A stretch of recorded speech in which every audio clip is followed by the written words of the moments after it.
Happy Tuesday, May 9th. Ladies and gentlemen, welcome to yet another edition of the Don Mafia live show, Monday through Friday at 11 a.m. EST. Making sure that I bring you all of the latest and breaking news and amateur analysis from yours truly. Thank you again for joining me this morning. We have a hell of a show for you today. Number one, we are bringing on an AFC East roundtable favorite who is currently in the waiting room, where Richie from New York Jets Media is going to really let us know where he sees the Jets falling. We're going to do a little record prediction. We're going to pull up the opponents since we're all anxiously awaiting the official league schedule release. And then afterwards, Bills fans, NFL fans alike, we have a lot to talk about with Matt Araiza. We knew him as the punt god, as the punter that we drafted just 2 years ago that ended up going through a bunch of controversy. Breaking news occurred last night where it turns out that dude was 100% innocent. So we have a lot to talk about today. Thank you for joining. Make sure that you smash the ever-living fuck out of that like button. Subscribe to the channel. Say that you have not already.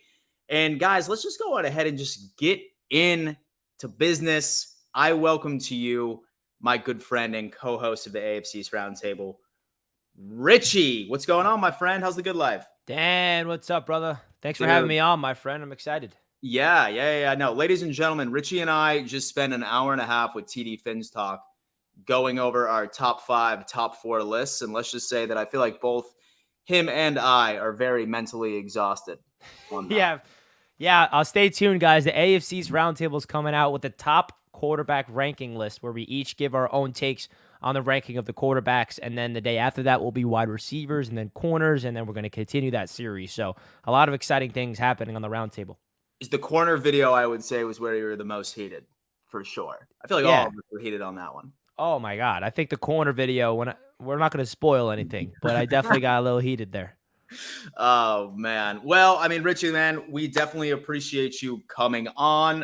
For the next couple of days, I'm just bringing on a bunch of people to discuss the record prediction. I know that I'm absolutely pumped about the schedule coming out. You in particular, I know you have some massive event that's in the works right now for you and your fans. But, I mean, without further ado, let's just go on ahead. Let's just dive in to business. My friend, what I ended up doing here is that I pulled up all of your opponents. And for sake of time, I do want to be respectful of what you have going on today. So rather than going game by game, I would love for you to point out games that you realistically see as a loss for the New York Jets going into this season, and then just a brief little take on exactly where you see with the Aaron Rodgers and very youthful offensive and defensive front going into 2023. Yeah, man, it's really interesting, Dan, because these Jets, this is going to be, and we're going to hear a lot from me, obviously, heading into the season, and you guys are familiar with my work and my takes on the Jets, but this has been, or it's going to be, the highest expectations that I've ever had from my Jets going into a season, and that's just based on going after a win-now quarterback with Aaron Rodgers, and usually we have a young quarterback that we're hopeful will be something, and trying to convince ourselves, like, oh, maybe Zach Wilson will be the guy, or maybe Sam Darnold. It's kind of like we have to, blindly just hope. It's kind of like forcing yourself to find the optimism in the light. Well, this is not the case with the Jets this year. We don't have to force ourselves to be optimistic. There's a reason to be optimistic because we have a Hall of Fame quarterback on our team in Aaron Rodgers. So, I look at the schedule, the two top teams are the Super Bowl teams on the schedule that we both have to go up against this year, the Kansas City Chiefs and the Philadelphia Eagles. And those are the, outside of the division opponents, I think those are the two, big-time games that we have at home that I think is going to really determine what this Jets team can do matched up against the top dogs, So I'm definitely looking at the Chiefs and the Eagles. I'm expecting both of them, if not one of those two, to be on primetime. I think the Jets are going to have 5 to 6 primetime games this year, which is going to be really freaking interesting.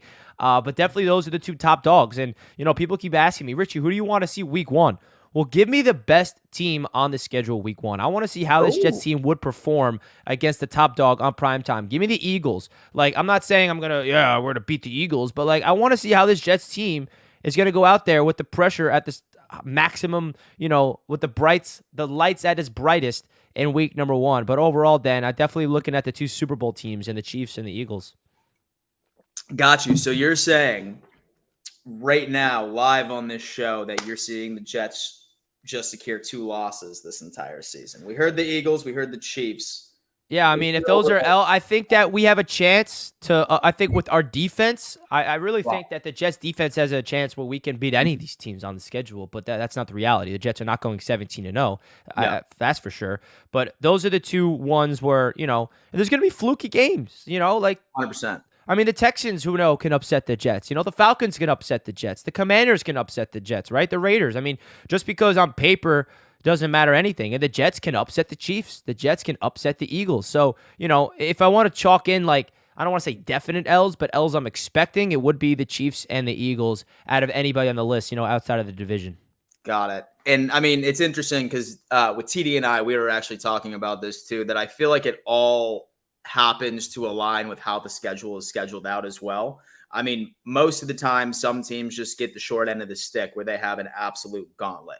I mean, for example, it would be like the Chiefs, the Eagles, the Bills, then maybe the Broncos if Sean Payton is able to go on ahead and turn around that offense and everything like that. But I mean, yeah, dude, I mean, I definitely agree with fluky games. That's for sure. I can't tell you how many times the Bills have beat teams that were like in the upper echelon of the league, but we just absolutely lay an egg to like a 3-win like Jags team going into the 2020 season. Yeah, exactly. Anything can happen, right? It's really hard to predict these record predictions because there's so many factors and outliers and injuries that can go into these. Yeah, most definitely. Richie, man, listen, I definitely appreciate you coming on real fast. Like I said, always love doing work with you over at the AFC East Roundtable. Guys, listen, as always, we are going to be releasing our top QB video at 1 p.m. EST, and then the main live show is going to be on Thursday night, so we can all get very, very excited about the schedule release, where we will definitely be giving you all of our thoughts and opinions. Richie, anything else you want to say before you get going? Yeah, Muttveils came in here with a good super chat. I love it. Muttveils. Let's go ahead and check it out. Morning, Dan, Richie. I hope our first 5 opponents are Chiefs, Eagles, Bills, Chargers, and Dolphins. Yeah. I think with the 2 Super Bowl teams, we will be 1-1. Let's fucking go. Hey, let's go. This is what I'm saying, Muttfields. We're aligned. Give me the hardest. Give me the gauntlet to start off the season, and then let's ease it out. Let's get all the hard stuff out of the way. Let's see if we can, beat these best teams in the league. We'll see, man. But Muttfields, thanks for the $5 to my man Dan. We really do appreciate that. And, Dan, thanks for having me on. I'll give you a quick little record prediction. I think this Jets team, at Vegas, they have us at 9.5 wins. That should be easy money. I mean, if it's anything less than that, it's a disappointment, right? I mean, as a Jets fan, we need to have 10+ wins. I mean, that's bad. So I'm looking at the schedule. I think it's 12 wins, and if everything clicks, it could be north of that. Just based off of everything that I'm seeing from this Jets squad, if Aaron Rodgers connects with this team, man, this is the most stacked Jets team in my life, and I'm 25, so. Are you saying that this might be the Jets year for the AFC East? Yes, I think that this is the first time since we've been, friends and since we've been on the roundtables together that the Jets have a chance to win the division. Last year, I would say there's no chance. The year before that, I would say there's no chance. This year, I can say with confidence that there's a chance that the Jets can win the division. I'm not saying that they will, but I think there's a chance that they can give the Buffalo Bills a run for their money. Man, I am definitely looking forward to it. I have us splitting with the Jets and the Dolphins this year, as much as I hate to say it. But, I mean, both of those squads got significantly better over the offseason, but here we are. Yeah, man. Win now mode for the Jets. We'll see what happens, man. I would love to split with the Bills again. So yeah, man. Worst case scenario, I'll see if I can convince you to come up to Buffalo for Bills Jets during that one matchup as well. Hey, man. We'll see. We got some fun things in the work. You never know. Absolutely. All right, Richie. I appreciate you hopping on, man. Thank you, brother. Enjoy the rest of your show, Dan. We'll talk soon, all right? Absolutely, my guy. Everybody smash the living hell that like button for my man, Dan. Smash it like it owes you money, baby. Let's go. Peace. Thanks, dog. Appreciate it. Richie Malura, a Jets YouTuber, a Jets personality that we all love to be a part of all of these conversations. Like I said, guys, we have a lot of really cool things going on with the AFC East Roundtable. We're going to be releasing a top 5 quarterback video. There's a lot of delusion from TD Finns Talk coming on top of that. So definitely go ahead and subscribe to the AFC East Roundtable. You're going to absolutely love that video. It should be premiering at around 1 o'clock. But right before we dive into the main story, why I assume everybody is in this live chat, is watching this show right now, is the Araiza story. Okay. And we are going to dive into that because I have quite a few choice words for what exactly seems to be coming out right within the overall media. But before that, I have to give a giant shout out to today's sponsor, and that just so happens to be the Manta sleep mask. Now, ladies and gentlemen, normally I'm really not much of a sleep mask sort of guy because vast majority of them are super uncomfortable. They're caking my eyes when I'm trying to go to sleep. And then even still some light is peeking through. I typically don't get a lot of sleep at night because my mind is always racing. Maybe it's because of my work ethic, or maybe it's because I just have some undiagnosed ADHD. Who knows? But soon as when Manta sent this over to me, literally the most comfortable sleep mask I've ever had in my entire life. They have this cup action right here where it doesn't crush your eyes, so it's not wildly uncomfortable. And I'm literally telling you, you can't see anything. This is like an Aaron Rodgers darkness retreat right here, right on your damn face. And when REM sleep is activated, REM sleep is absolutely activated on this thing when you're passing out. They gave me 2 of these. I gave one of them to my mom to try out, and I have not seen it back. I have not seen it yet. So if you're looking for a solid little gift for your mother, like going into Mother's Day, which is in a couple of days, you're welcome for me reminding you on that. Definitely check out Manta. I have the information in my description, and my code's going to get you 10% off. So definitely go ahead and check them out. A great and proud sponsor of the Don Mafia show. So, all right, ladies and gentlemen, this is what we have to talk about right here. Matt Araiza, okay? Now, for those of you who may have forgotten the story, I'm sure you haven't, but just for sake of me giving a history lesson going into it, okay? We drafted this guy relatively early for a punter, I would have to say, and everybody in the world was absolutely pumped about this man being on our team. Why exactly? Because the Buffalo Bills really aren't known for punting the ball too often, but I mean, he had a cool name, right? I mean, he was the punt god. He was good to go. And just the few plays that we saw in the preseason, he without a doubt led to that name. There was no issue. But then, right, just a few months later, that absolute horrid story came out. Horrid story where apparently this guy ended up assaulting a young woman at a party. And the graphics, it was such a graphic description of what happened. And I mean, honestly, as a Bills fan, as a human being, as an NFL fan, if there was anything remotely true to that story, I wanted that guy out like immediately. I feel like everybody did. I mean, you don't want that sort of thing in the locker room. And since then, that kid's NFL career was entirely ruined. I mean, same exact story as Sean Oakman, some of the other NFL players that started their career, and it was ruined due to some of these allegations. But then a few months later, well into the season, we end up seeing something along the lines of, hey, no criminal charges are being pressed on Matt Araiza, and that was it. Very, very few details came out as into why it was not further prosecuted going into it.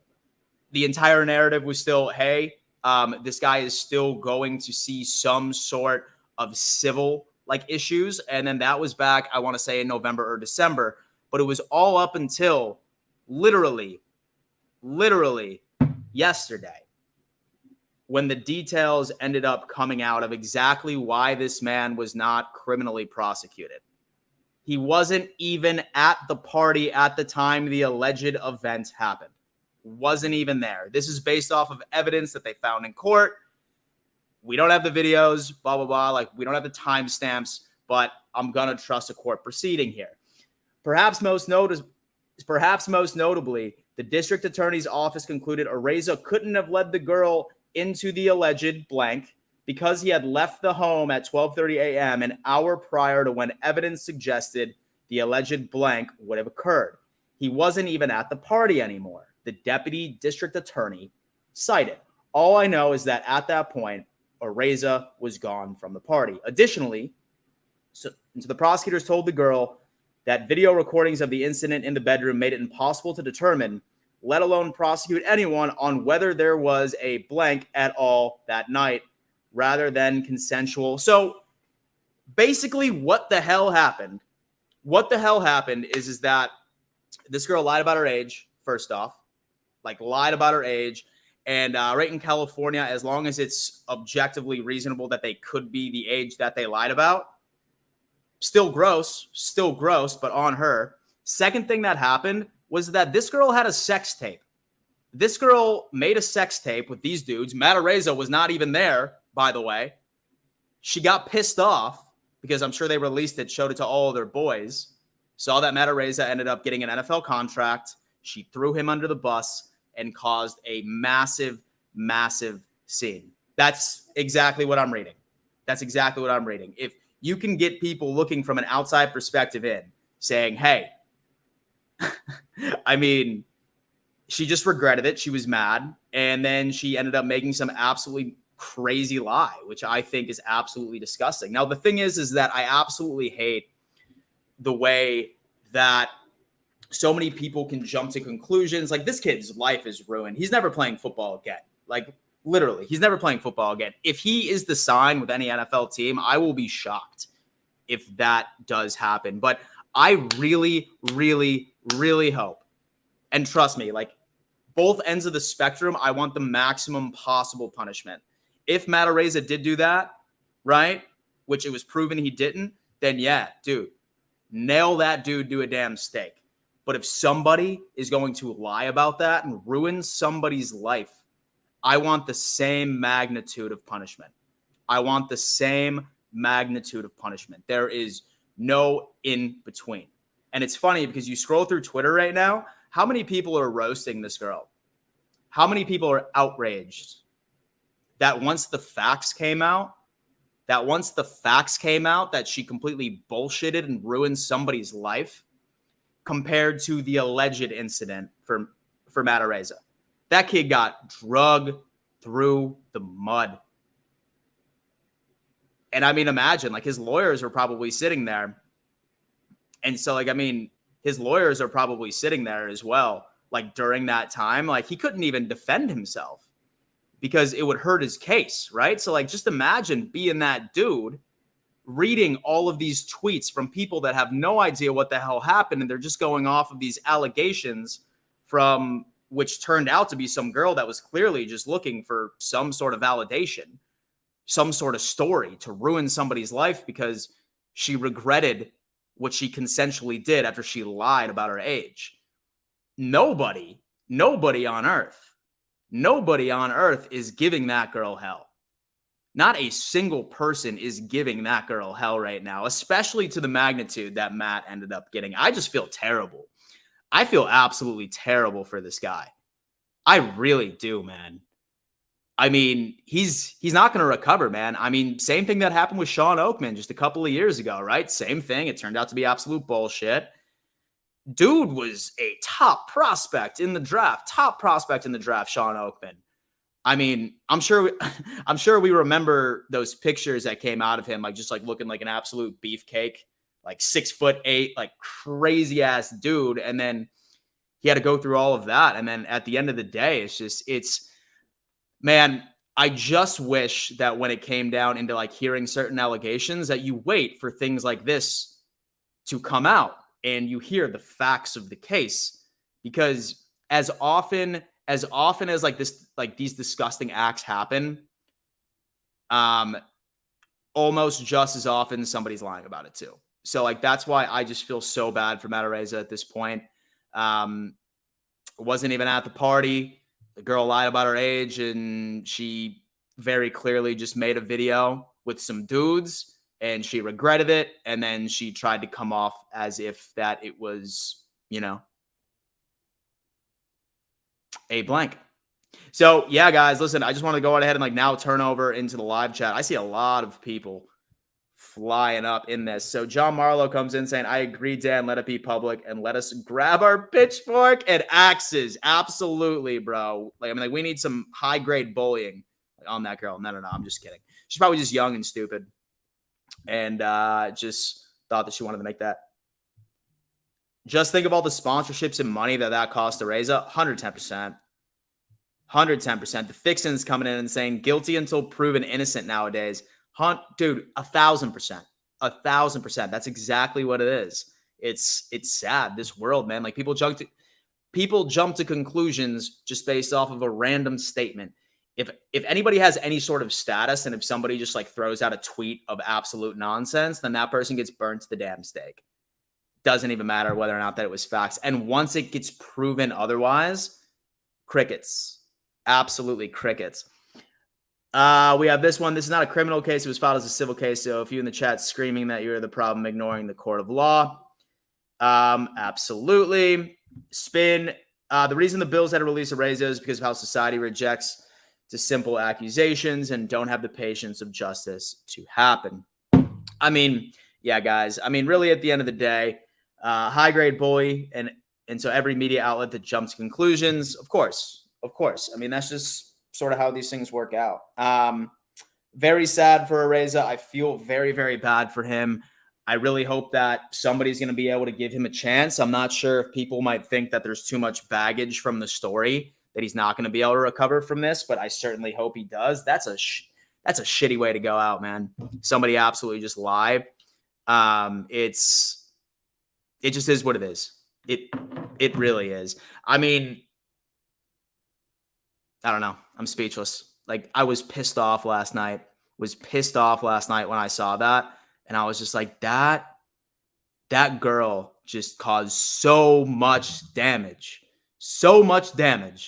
to that man. We have Steve Rose, with thank you so much. I definitely appreciate the super chat. Definitely helps the channel out quite a bit. Taking allegations seriously doesn't mean we should believe the allegation. Twitter warriors ruined a kid's life not knowing anything about what occurred. Shame. I hope a team signs him. I definitely agree. Honestly, I'd be fine with the Buffalo Bills taking him back. I definitely would be fine with the Buffalo Bills taking him back at this point. Not that the Bills need a punter for the most part. I think our offense is high-powered enough where that's not necessarily going to be something that we should entertain as much for the most part. But Steve, thank you so much for the super chat. I really appreciate you on that. Dolphin State of Mind says she should face the consequences he would have faced. Yeah, something, right? Like something. Like, I mean, now that she's and so above the age and like legally an adult, I feel like that she should be interviewed or some sort of fine. I hope her family comes from some sort of money because I think if Matt Araiza countersues that girl, he's not gonna work another day in his life.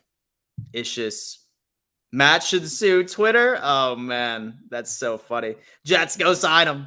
Jets go sign Matt Araiza. Do it up. Thomas Burke's coming in saying social media made punt god toxic. That's 2023, fellas. Sorry, life ain't fair.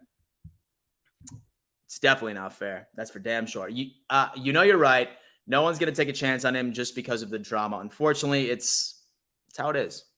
It's how it is, man. I really don't think a lot of people are going to do that. Yeah, he lost millions over his life. 100%. Sad story. Say that he did it, which was proven otherwise. Burn his ass to a stake. Burn anybody that would do that and take advantage of somebody like that, right? There's no question about it. But and to lie about that, what? What do you have to gain? What do you have to gain outside of attention? Is you getting a brief amount of attention, 15 minutes of fame, more valuable than literally ruining somebody's fucking life? I don't think so. I really don't. Her family probably found out. That's usually the case. And then her family brainwashed her or something like that into thinking you need to report this. Or her family found out, they were ashamed, she lied so she could save face with her family. Who knows? We have Araiza suing this girl will not help him financially unless the girl's parents are loaded with money. Absolutely. I feel like these false accusations happen a lot more commonly lately. It's a joke. Man, okay, so it sounds like everybody here is definitely very opinionated on it. I'm glad that there was some sort of justice, at least for what it's worth, but I think the damage is already done in situations like this, right? The bell has already been rang. His career's dream of playing football in the National Football League was cut way too soon over absolute bullshit. But life ain't fair. Like somebody just ended up putting into the whole live chat, like things like that just aren't fair. And it's sad. But guys, thank you so much for tuning in to another edition of Don Mafia Live. Like I said, Monday through Friday at 11 a.m. EST. I will be giving you the latest and breaking news across the NFL. I will be having on other YouTuber guests to discuss their team, trending stories, and you get all of my amateur analysis. Baby, thank you so much for tuning in to yet another edition of Don Mafia Live. Make sure you like this video on your way out, subscribe to this channel, and be on the lookout for some more fire hot content. Love y'all. Go Bills.